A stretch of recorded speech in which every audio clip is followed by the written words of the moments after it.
as far as the planner goes, I'm sure you've seen plenty of my videos where I talk to you about how is it that I use it and what areas I have in here.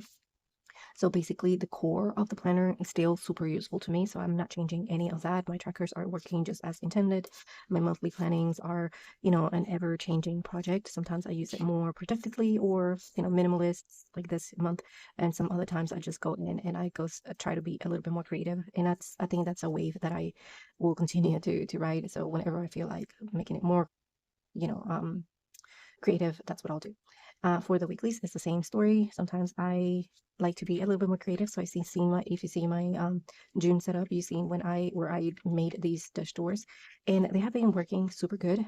Since it is the first time that I've tried this in the weeks, I do have ideas for July. So if I do decide to film that one, I will definitely publish it and let you know. So make sure that you like and subscribe and ring that bell so you can be notified when that video is up. I try to share videos every single Sunday, and they're all about, my planners, productivity, what is it that I do, what's working, what's not, and so on. So that's for the week. So the week so far, we're still in mid-June, so still kind of tested this one in planning or brainstorming about July.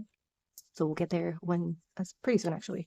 And then here it's where the notes section begins, which I have used. This is the very first time that I used this planner as my one and only. So there's a lot of collections in here that I ended up not using. So it's a learning curve.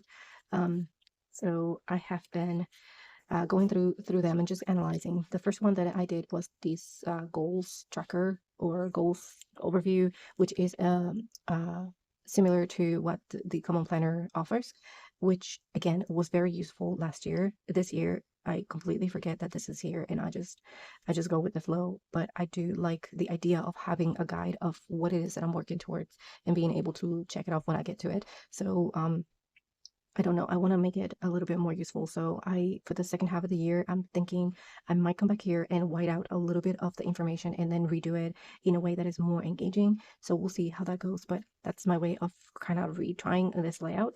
Then this one as well has been really an extra tracker that I completely forget that's in here because I have been adding my trackers again in my weeklies. So last year I had a complete section just for trackers, and I didn't really add too many trackers to my weeklies. So I kind of got used to that different section. So I added in here, but then this time around, it's kind of feeling like a duplicate, but I'm still trying to give it a different meaning this time around. So what I'll do is I just leave the month open and available. So for whatever it is that I'm trying to track that month, sometimes I track my sleep, others I track my mood, my medication, my energy, and things like that. So I don't know. That's going to continue to be the case. I don't see this changing in any way. The only thing that I can think of for 2027 is not having this one and just keeping it strictly on the monthlies or maybe on the weeklies.